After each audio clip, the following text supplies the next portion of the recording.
So Scorpio, in the recent past, we have the Two of Swords.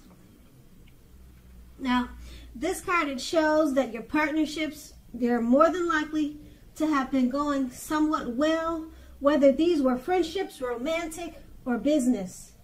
However, you would have needed to consider the depths of your commitment to equality and whether or not you were being treated as an equal.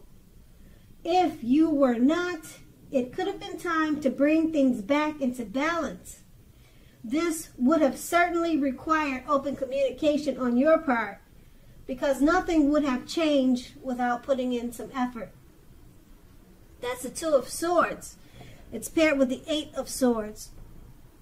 Now, you could have been holding yourself back because you had fear of moving into the future, or because you were afraid of getting hurt by a new situation, or it could have been for no reason at all. You needed to think through what it was you were afraid of, because the truth of the situations were probably much less frightening than your mind was making it out to be. That is the Eight of Swords, and those two cards are in the recent past. Now, we move on to the present, and we have the Four of Pentacles. Now, this card can be about holding on to things, people, money, or situations much longer than it's healthy or realistic. When this card appears in a reading, it's a definite sign that you must look carefully at what you're clinging to and whether others are clinging to you in an unhealthy way. The Four of Pentacles, it can point to anxiety and fear about money and or clinging to whatever it is that makes you feel secure. The key here is to try to realize that being anxious and grasping, it will not bring security. The Four of Pentacles is paired with the Seven of Wands. Now, you're likely to find that in any sort of competitive situation, that you come out on top.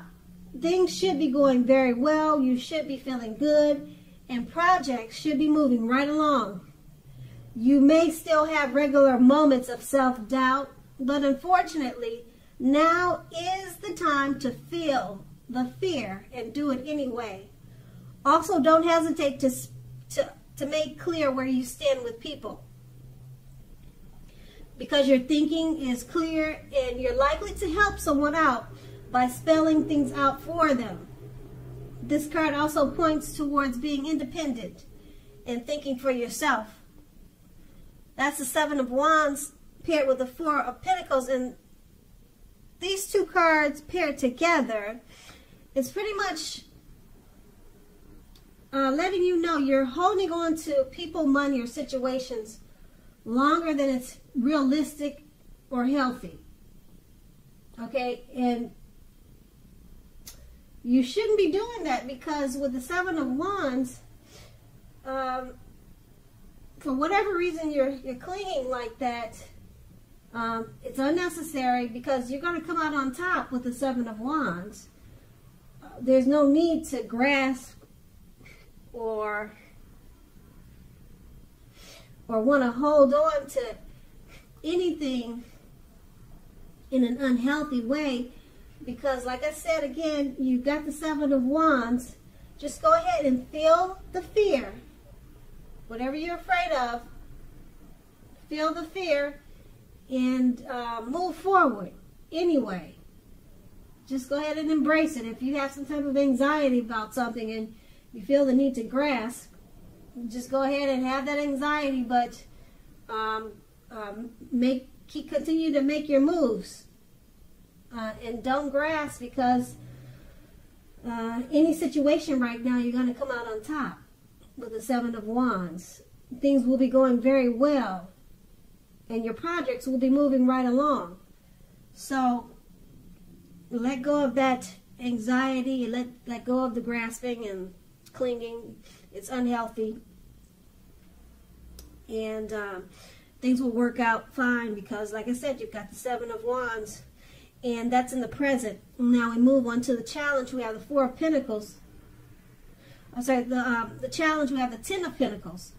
Now, as you can see, probably if you can see the picture, it has a great deal Well, it's showing that you have a great deal to be thankful for. Relationships of all kinds, finance, health, all those things, they'll be going really well for you at this time.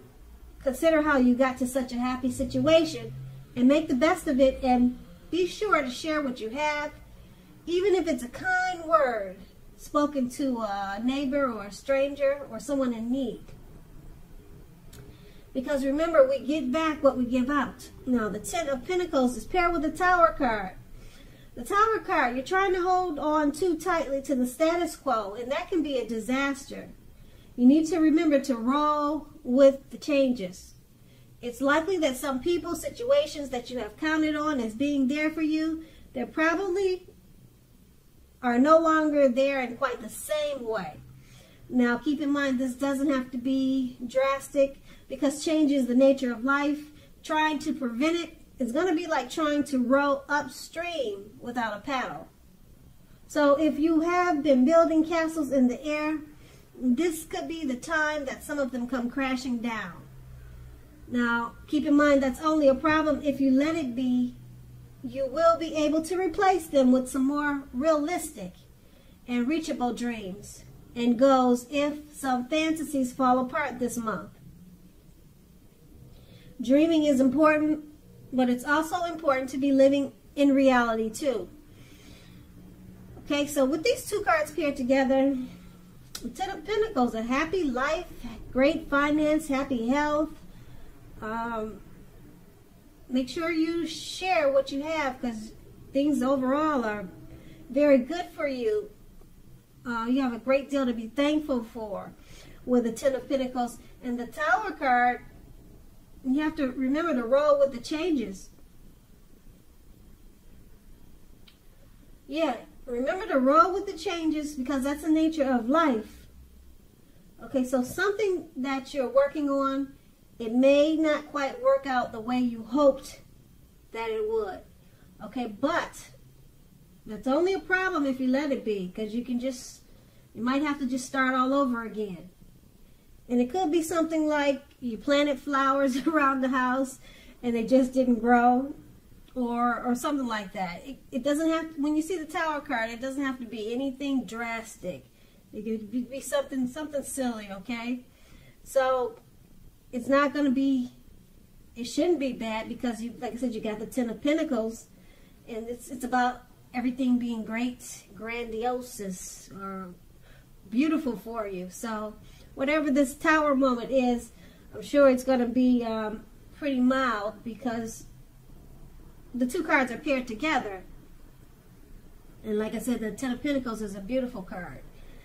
And that's going to be the challenge. And we move on to the outcome. We have the Nine of Cups. Now, this is one of the most uplifting and pleasant cards to receive in a reading. This card is known as the wish card. It can mean what you are hoping for or dreaming about is most likely to be yours in a very short period of time. Now, the appearance of this card is usually of happiness, good times, or good things about to come your way. It usually means that what you want is likely to become yours, is likely to come into being in your life, whatever you're wanting and wish for. So asking a yes or no type of question, if you're asking a yes or no type of question, this card is the most powerful indicator of yes. But like everything else in the tarot, it all sometimes depends on you. So you have to make sure you're putting in that wish. If you don't put in the wish, then how can you get the yes? Okay? So you kind of have to take action. And the Nine of Cups is paired with the Judgment card. The Judgment card is about jumping to conclusions, decisions, and of course judgments made too hastily. If you know you're prone to doing such things, this is a clear signal to slow down. Give people more thought, give people more chances. This time can also be a time of spiritual awakening. With these two cards paired together, the Nine of Cups, go ahead and make a wish. it will be yours in a brief period of time. Good things are about to come. Okay, this card is all about happiness. If you're asking a question of yes or no, powerful, very powerful, strong yes. You get yes is the answer. Okay, and being that it's paired with a judgment card, you probably will want to stop jumping to conclusions about people, decisions. Yeah, you might want to stop doing that and give people more chances, because that's pretty much like you're just jumping to conclusions without knowing the facts. And that's just, it looks like it's just a negative for you if that's what you're prone to doing, or if that's what you're thinking about doing. Just let that go, because you got something better for you. That's the wish card, the Nine of Cups. So, yeah, so stop doing that if that's what you're doing, jumping to conclusions. Go ahead and give people more chances. Make a wish for somebody, you know, instead of jumping to conclusions about them. Do something great for somebody else. Instead of making a wish for yourself, make a great wish for someone else, because right now you could make it happen. And remember, there is that lady named Karma. So whatever you put out there to the universe is going to come back to you. So maybe you want to do something nice for someone else. Give that wish card away and wishful think for someone who needs it. And so your karma will be beautiful. And then that's going to be the outcome. So Scorpio, I hope this resonates. As you know, general readings, they do not always resonate with everyone. Then again, if you like this reading, please like, subscribe, leave a comment if that's what you care to do. I thank you so very much for watching, and have a great day.